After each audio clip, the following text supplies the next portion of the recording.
বাংলাদেশ ঢাকা মহানগর উত্তর দক্ষিণ কর্তৃক আয়োজিত আজকে বিক্ষোভ মিছিল পূর্ব সমাবেশে এখন প্রধান অতিথির গুরুত্বপূর্ণ ভাষণ প্রদান করবেন ইসলামী আন্দোলন বাংলাদেশের সংগ্রামী আমির, এদেশের সর্বস্তরের ছাত্র যুবক সহ সর্বসাধারণের আস্থার প্রতীক, মানবতাবাদী জননেতা মুফতি সৈয়দ মোহাম্মদ রেজাউল করিম চরমনাই।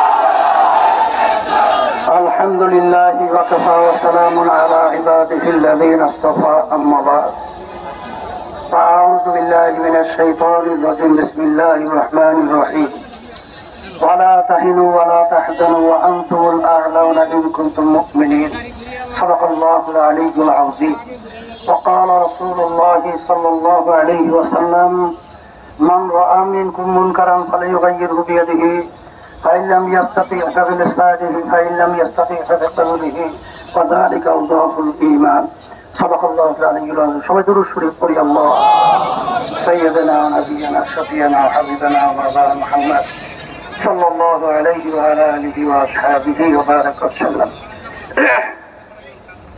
ইসলামী আন্দোলন বাংলাদেশ কর্তৃক আজকে ঢাকা উত্তর দক্ষিণ মহানগর শাখা কর্তৃক আয়োজিত আজকে এই প্রতিবাদ এবং এই বিক্ষোভের পূর্বে এই সমাবেশে বক্তৃতা দেওয়ার মতো কিছু নেই। বক্তৃতা আমরা সবাই জানি কোন উদ্দেশ্যে আমরা এখানে এসেছি। তবে আজকে ইসলামী আন্দোলন বাংলাদেশ প্রতিষ্ঠিত হয়েছে, তার লক্ষ্য উদ্দেশ্য হল অন্যায় প্রতিবাদ, ন্যায়ের পক্ষে। আজকে বাংলাদেশে যে তাণ্ডব চলেছে, যে হত্যাযজ্ঞ চলেছে, যে নৈরাজ্যতা চলেছে, যে অবিচার চলেছে, যে গুন্ডামি চলেছে, যে সন্ত্রাসী চলেছে, এবং আমার নিরীহ আমার ছেলেদেরকে যেভাবে নির্বিচারে পাখির মতো গুলি করে যেভাবে হত্যা করা হয়েছে, এটা দেখে কোন সাধারণ যার ভিতরে একটু মানবতা রয়েছে কখনোই সে ঘরে ঘুমাতে পারে না। তারই অংশ হিসেবে আজকে আমরা রাজপথে এসেছি। আজকে আমার ছেলেদেরকে, আমার মেয়েদেরকে আজকে ওরা নির্বিচারে পাখির মতো গুলি করে হত্যা করবে। আমি বিশেষ করে আমার ছেলেদের, আমার মেয়েদের গার্জিয়ানদেরকে, অভিভাবকদেরকে বলবো, আপনার সন্তানদেরকে রাস্তায় গুলি করবে, হত্যা করবে, আর আপনারা ঘরে থাকবেন, এটা হতে পারে না। আপনারা সাথে আছি। সাথে সাথে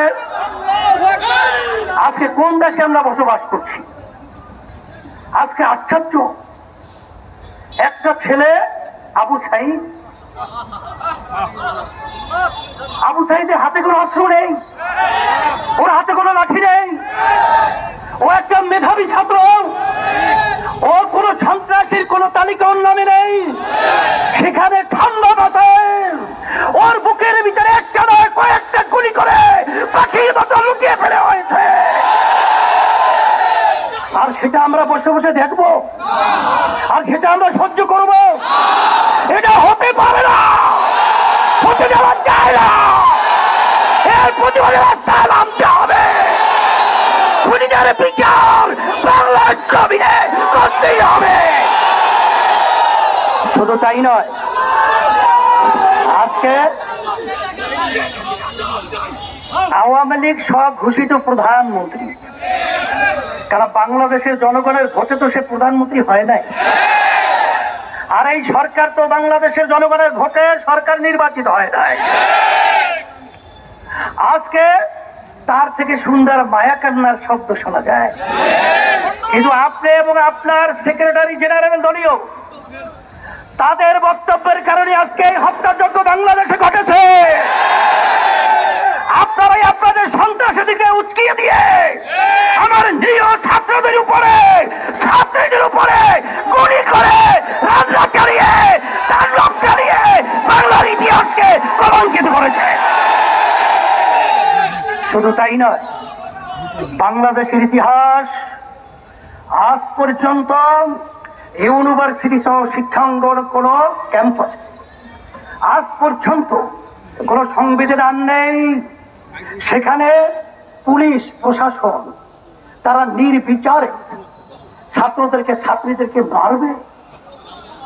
বাংলাদেশ এখন বাংলাদেশ নেই, এদেশটা এখন সন্ত্রাসীদের দেশ হয়ে গেছে। এখন আমরা দেশের ভিতরে বসবাস করার মতো উপযোগী কোন রাষ্ট্র বলতে এদেশে নেই। এখন আমরা কোথায় যাব? আজকে রাস্তায় নামলে প্রতিবাদ করলে আজকে গুলি করা হয়, আজকে জেলে দেওয়া হয়, আজকে অঙ্গহানি করা হয়। এখন আমাদের দেশ ছেড়ে আমরা ভারত যাব? আমরা কি ইউরোপ এবং বিভিন্ন অন্যান্য দেশে আমরা নাগরিক হব? না, আমরা এই দেশের মাটি জন্মগ্রহণ করেছি, আমরা এই দেশের সন্তান, আমরা দেশেই থাকব। সন্ত্রাসীদেরকে বাংলার জমিন থেকে উৎখাত করে ছাড়ব ইনশাআল্লাহ। এই জন্য আমি আজকে বক্তব্য বেশি লম্বা দেব না। আজকে আইনমন্ত্রী, প্রধানমন্ত্রী এখন যারা নাকি ন্যায্য অধিকার দাবি নিয়ে রাজপথে এসেছিল তাদের কাছে বসার জন্য প্রস্তাব করছেন, কিন্তু যেই যানগুলো ঝরে গেল, যেই মায়ের কোল খালি হলো, যেই সন্তান আজকে মা এতিম হলো, আজকে মা সন্তান হারা হলো, সেই সন্তানদের কি বিচার হবে? তাদেরকে কিভাবে ফেরত দেওয়া হবে? না, কোটা সংস্কার হবে, তাদের পক্ষে তো আমরা আগেও ছিলাম। কিন্তু আজকে আমার প্রশাসন ভাইদেরকে বলবো, কোন হৃদয়বান মানুষ যার একটু বিবেক রয়েছে সে তার গুলি নিয়ে তার সন্তানের বুকে গুলি করতে পারবে? এই নরপিশাচ, তুই আমার সন্তানদের বুকে কেন গুলি করলি? তাহলে বুঝা গেল তোরা প্রশাসনের নামে কলঙ্ক। আর তোমরা প্রশাসন কি আওয়ামী লীগের লালিত পালিত ক্যাডার গুন্ডা? না, বাংলাদেশের প্রজাতন্ত্রের কর্মচারী। কিন্তু তোমাদের কার্যক্রমের মাধ্যমে আজকে প্রজাতন্ত্রের কর্মচারী প্রমাণিত হয় নাই। তাই আমরা সবাই আকাশ সকলকে আহ্বান করব, আসেন আজকে বুদ্ধিজীবী, শিক্ষাজীবী, রাজনৈতিক যত পেশার নেশা যারা আমরা বাংলাদেশে বসবাস করি, আমরা এই অন্যায়ের বিরুদ্ধে, এই অন্যায় হত্যার প্রতিবাদে, এই জালিমদের বিরুদ্ধে একসঙ্গে যদি ঝাঁপিয়ে পড়ি, ওরা বাংলার জমিনে থাকার সুযোগ পাবে না ইনশাআল্লাহ। এই আহ্বান আমি সকলকে করছি, আসেন। আর বসে থাকলে আমাদের পায়ের নিচে মাটি থাকবে না, এদেশে আমাদের জানমাল ইজ্জতের নিরাপত্তা থাকবে না, আমাদের স্বাধীনতা থাকবে না। আমাদের স্বাধীন দেশে আমাদের স্বাধীনতা নিশ্চয়তা করার জন্যই রাজপথে নামার জন্য সকলকে আহ্বান জানাচ্ছি। সাথে সাথে আগামী দিন আলহামদুলিল্লাহ আজকে সারা দেশে আমাদের জেলা মহানগরে এর প্রতিবাদ বিক্ষোভ হচ্ছে।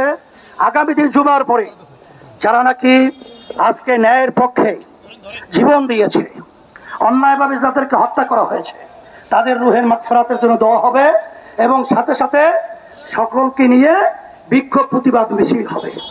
এবং আগামী দিন যুব সমাবেশ হবে এখানে, আল্লাহ কবুল করুক। বিকালে এই প্রতিবাদে আমি সকলকে আহ্বান জানিয়ে সকল কাছে দোয়া